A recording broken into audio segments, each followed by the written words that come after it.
बात अब महाकुंभ की कर लें तो महाकुंभ स्नान का आज 39वां दिन करोड़ों श्रद्धालु पहुंच रहे हैं प्रयागराज। अब तक 57 करोड़ से ज्यादा लोगों ने आस्था की डुबकी लगाई। आंकड़ा लगातार बढ़ता जा रहा है। महाशिवरात्रि पर होगा महाकुंभ का समापन। तो आपको बता दें कि जैसे जैसे वीकेंड यानी कि सप्ताह के आखिरी दिन नजदीक आ रहे हैं, भीड़ भी उतनी ही तेजी के साथ बढ़ रही है। चाहे वो रेलवे स्टेशन की बात कर ले, बस स्टैंड की बात कर ले या निजी गाड़ियों से लोग लगातार प्रयागराज पहुंच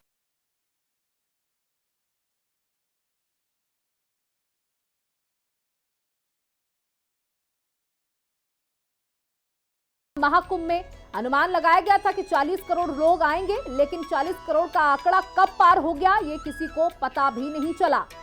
लोग अपने पूरे परिवार के साथ आए और यहां पर आस्था की डुबकी लगाई।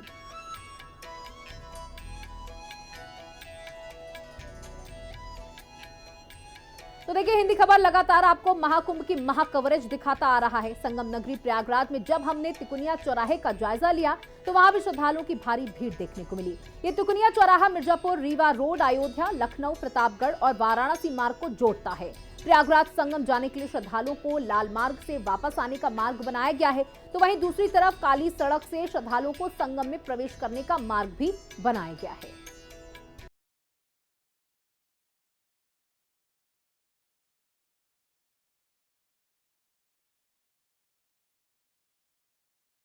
आस्था की डुबकी लगाई है।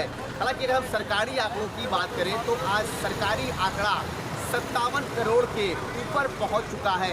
यानी कि आज महाकुंभ का 39वां दिन है और 39वें दिन तक जो सरकारी आंकड़ा है श्रद्धालुओं के स्नान करने का वो 57 करोड़ से ऊपर पहुंच चुका है। हालांकि महाकुंभ को संपन्न होने में मात्र शेष अब 6 दिन बाकी है, लेकिन श्रद्धालुओं की भीड़ में लगातार इजाफा होता हुआ दिख रहा है। और इस वक्त हमारी जो मौजूदगी है वो लाल सड़क पर है। तस्वीरों में आप देखिए कि किस तरह से यहाँ पर श्रद्धालु भारी संख्या में पहुँच रहे हैं और संगम तट पर आस्था की डुबकी लगाने के लिए पहुँच रहे हैं। हालांकि ये जो रास्ता है आज से खोला गया है, ये यहाँ से श्रद्धालु आसानी से जा भी सकते हैं और आ भी सकते हैं। लेकिन अगर हम बात करें श्रद्धालुओं की संख्या में इजाफों की तो वो लगातार श्रद्धालुओं की संख्या आप देख सकते हैं कि किस तरह से बढ़ती ही जा रही है, क्योंकि महाकुंभ के आयोजन को आज 39वां दिन है और श्रद्धालु हर तरीके से संगम में पहुंचने की कोशिश कर रहे हैं। और यहाँ पर देखिए जय गंगा मैया का नारा और हर हर महादेव के नारे से पूरा प्रयागराज गूंज रहा है।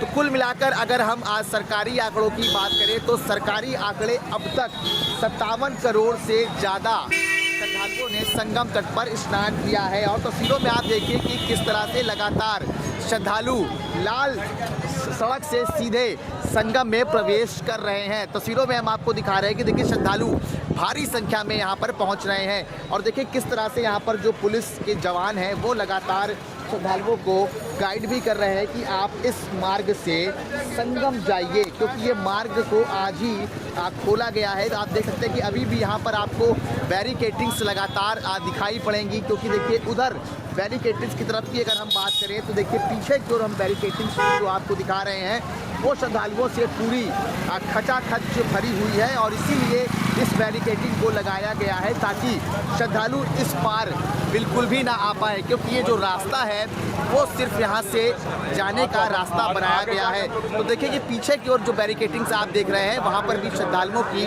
भारी संख्या में भीड़ है और श्रद्धालुओं को लगातार पुलिस ये गाइडेंस कर रही है कि ये जाने का मार्ग नहीं है, ये सिर्फ श्रद्धालुओं के आने का मार्ग है। तो यहाँ पर इसी तरह के कई ऐसे मार्ग बनाए गए हैं जिससे श्रद्धालु सिर्फ जा सकते हैं और आ सकते हैं। प्रयागराज के संगम धरती पर आस्था की डुबकी लगाने के लिए पहुंच रहे हैं। सौरभ मिश्रा, हिंदी खबर। हमारे सहयोगी सौरभ मिश्रा ने कुछ श्रद्धालुओं से बातचीत की तो श्रद्धालुओं ने बताया कि इस बार महाकुंभ में व्यवस्थाएं बहुत अच्छी हैं। श्रद्धालुओं ने यह भी बताया कि लोगों की अफवाहों पर बिल्कुल ध्यान न दें और महाकुंभ में किसी भी तरह की कोई असुविधा नहीं है। 2025 में आप देख सकते हैं कि किस तरह से श्रद्धालु लगातार महाकुंभ में आस्था की डुबकी लगाने के लिए पहुंच रहे हैं और हम कुछ श्रद्धालुओं से पहले बात करेंगे और जानेंगे कहां से आए हैं। मैम कहां से आए हैं? स्नान हो गया अभी? नहीं, अभी हम लोग जा रहे हैं। आप लोग किस चीज़ से आई हैं? बस से और बाकी पैदल। कैसी व्यवस्था है अभी तक आपको देखने को मिली है? बहुत ही अच्छा लग रहा है, बहुत ही अच्छा लग रहा है। मैम ये बताइए, जाम चारों तरफ है, क्या जाम की भी समस्या है, जाम मुझे देखना पड़ा? नहीं, ऐसा जाम नहीं, बहुत ही आसान से अच्छा स्नान मिल जाएगा। तो ये बताइए, 144 साल बाद ऐसा संयोग बना है, क्या कहेंगे क्या कह सकते हैं, ऐसा संयोग मान बना होता है, यहाँ पर सारे बात बहुत अच्छे तरीके से स्नान करते हैं। मैम आप थोड़ा सा आगे आ जाइए, आपसे भी बात करेंगे। मैम आप कहाँ से आए? हम लोग लखनऊ से मैम कैसा लग रहा है? बहुत अच्छा। वो अभी आप स्नान करने जा रही हैं, अगर हम बात करें व्यवस्थाओं को लेकर बात करें तो बहुत ही ऐसी व्यवस्थाएं बनाई गई हैं, वहाँ की व्यवस्थाएं नहीं सामने। वो सब गलत है, यह व्यवस्था बहुत अच्छी है, आराम से आदमी जा रहा है, थोड़ी बहुत तो आदमी को होता ही है, लेकिन ऐसा लगाया जाता है पर लोग बहुत अच्छे। लगातार श्रद्धालुओं की संख्या में इजाफा होता हुआ नजर आ रहा है और देश के कोने कोने से श्रद्धालु अब संगम में आस्था की डुबकी लगाने के लिए पहुंच रहे हैं और हमारे साथ कुछ श्रद्धालु हैं, हम उनसे बात करेंगे। लेकिन सबसे पहले आप देखिए, श्रद्धालु तो यहाँ पर पहुंच ही रहे हैं और साथ में गंगा जल भी ले जा रहे हैं, क्योंकि श्रद्धालु यहाँ पर बहुत दूर से आ रहे हैं। सबसे पहले अपना नाम बताइए। ये बताइए स्नान कैसा है यहाँ और वहाँ की व्यवस्था व्यवस्था बहुत अच्छी है, स्नान बहुत अच्छा हुआ है, व्यवस्था बहुत अच्छी है, स्नान बहुत अच्छा है।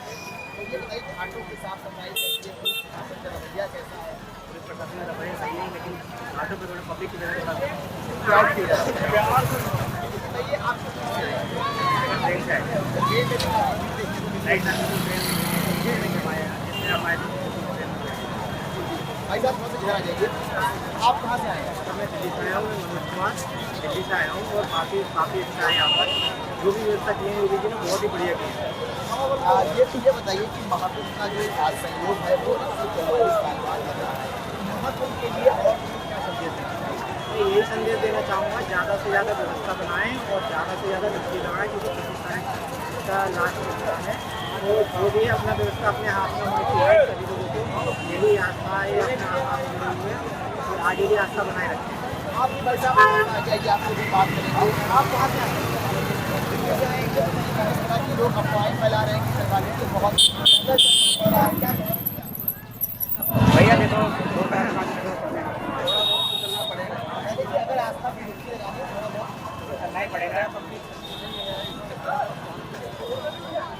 तो आप देख सकते हैं कि जो श्रद्धालु यहाँ पर पहुँच रहे हैं वो यहाँ की व्यवस्थाओं से काफी खुश नजर आ रहे हैं। उनका साफ साफ कहना है कि अगर थोड़ा बहुत पुण्य कमाना है तो उसके लिए थोड़ा बहुत पैदल चलना पड़ेगा, क्योंकि अगर हम बात करें क्राउड यहाँ पर बहुत ज्यादा आ रहा है, क्योंकि 3 अमृत स्नान होने के बाद भी इस बार ऐसा देखा जा रहा है कि क्राउड जो है वो यहाँ पर बहुत ज्यादा पहुँच रहा है। लगातार डेली की अगर हम बात करें तो डेली 1 करोड़ से ज्यादा श्रद्धालु संगम में आस्था की डुबकी लगाने के लिए पहुंच रहे हैं, क्योंकि अब बहुत ही कम दिन महाकुंभ को बचे हुए हैं। 6 दिन शेष इस महाकुंभ के समापन को बचे हुए हैं और 144 साल बाद ऐसा संयोग बना है, तो हर श्रद्धालु चाहता है कि वह संगम पहुंचे और आस्था की डुबकी लगाए। वीडियो जर्नलिस्ट सतेज के साथ सौरभ मिश्रा, हिंदी खबर।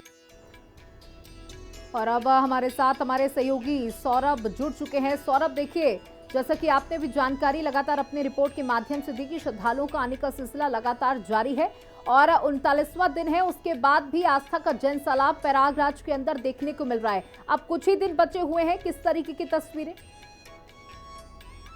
बात करें महाकुंभ को कहाँ पर लेकर तो मात्र 6 दिन शेष बाकी है महाकुंभ के समापन को, क्योंकि शिवरात्रि के स्नान के बाद महाकुंभ का समापन हो जाता है। और इसके चलते लेकिन अगर हम श्रद्धालुओं की भीड़ की बात करें सौम्या, तो लगातार करोड़ों की संख्या में श्रद्धालु रोज स्नान कर रहे हैं। अभी तक अगर हमारे पास जो 2 बजे तक के जो सरकारी आंकड़े आए हैं, इसमें लगभग 85 लाख से ज्यादा श्रद्धालुओं ने संगम में आस्था की डुबकी लगाई है। और वहीं पर अगर हम 39 दिनों के सरकारी आंकड़े की बात करें तो 57 करोड़ से ऊपर ये आंकड़ा पहुंच चुका है और भारी संख्या में रोज श्रद्धालु प्रयागराज की संगम धरती पर आस्था की डुबकी लगाने के लिए पहुंच रहे हैं। तो आप इस तरह से देख सकते हैं किस तरह से लगातार श्रद्धालुओं में उत्साह है। हालांकि उनको भले 10-10 किलोमीटर 12-12 किलोमीटर पैदल चलना पड़ रहा है, लेकिन इसका भी उनको कोई फर्क नहीं पड़ता है, क्योंकि उनका कहना है कि तो 44 साल बाद ऐसा संयोग बना है, तो 44 बाद हम प्रयागराज पहुंचेंगे और संगम में आस्था की डुबकी लगाएंगे। हालांकि हमने जब कुछ श्रद्धालुओं से बात भी किया था तो उनका ये साफ साफ कहना था कि उन्हें यहाँ पर किसी भी प्रकार की असुविधा नहीं हो रही है। वो संगम घाटों पर काफी सफाई है, महिलाओं के कपड़े बदलने के लिए काफी अच्छे बाथरूम वहाँ बनाए गए हैं, चेंजिंग रूम बनाए गए हैं। इससे जो श्रद्धालु यहाँ पर पहुंच रहे हैं वो लगातार इस महाकुंभ में प्रशंसा करते हुए चले आ रहे हैं। तो कुल मिलाकर अगर पहुंचना इस महाकुंभ की बात करें हम, तो महाकुंभ का आयोजन 13 जनवरी से शुरू हुआ था और बिल्कुल सौरभ, तो देखिए 40 करोड़ का ये अंदाजा लगाया गया था कि 40 करोड़ लोग जो है वो देश और विदेश से पहुंचेंगे और आस्था के इस महासंगम में डुबकी लगाएंगे। लेकिन ये आंकड़ा 40 करोड़ से कब आगे बढ़ गया ये किसी को पता भी नहीं चला। और क्या कुछ व्यवस्थाएं हैं, क्योंकि अब कम दिन बचे हुए हैं और शुक्रवार आने वाला है और वीकेंड आने वाला है, तो ये भीड़ और भी ज्यादा बढ़ सकती है सुरक्षा के, इसके लेकर क्या कुछ इंतजाम? बिल्कुल सोना, देखिए अगर हम बात करें आंकड़ों को लेकर तो देखिए जब ये महापर्व महाकुंभ का शुरू हुआ था तो उसमें 40 करोड़ के आंकड़े बताए गए थे, 40 करोड़ से ज्यादा श्रद्धालु यहाँ पर पहुंचेंगे, लेकिन ये आंकड़ा 57 करोड़ हो गया है। और अगर वीकेंड की बात करें तो वीकेंड पर आपने देखा था कि किस तरह से यहाँ पर श्रद्धालुओं की भीड़ उमड़ी थी। हालांकि कल बुधवार का दिन था तो कल भी यहाँ पर श्रद्धालु पहुंचे थे, लगभग कल 1 करोड़ से ज्यादा श्रद्धालुओं ने स्नान किया था। लेकिन अब फ्राइडे है, कल सैटरडे है, संडे है, तो इसमें भारी संख्या में श्रद्धालुओं का आने का अनुमान बताया जा रहा है, क्योंकि 26 तारीख बहुत नजदीक है। इसको भी लेकर प्रशासन पूरी तरीके से अलर्ट मोड पर है। बिल्कुल सौरभ, हम देख रहे हैं कि प्रशासन जो है वो अलर्ट मोड पर है और लगातार श्रद्धालुओं को आने का सिलसिला भी जारी है, क्योंकि महाकुंभ सिर्फ 6 दिन में खत्म हो जाएगा। 144 सालों के बाद ये महासंयोग आया है। और इसी के साथ इतना ही, बने रहिएगा हिंदी खबर के साथ। नमस्कार।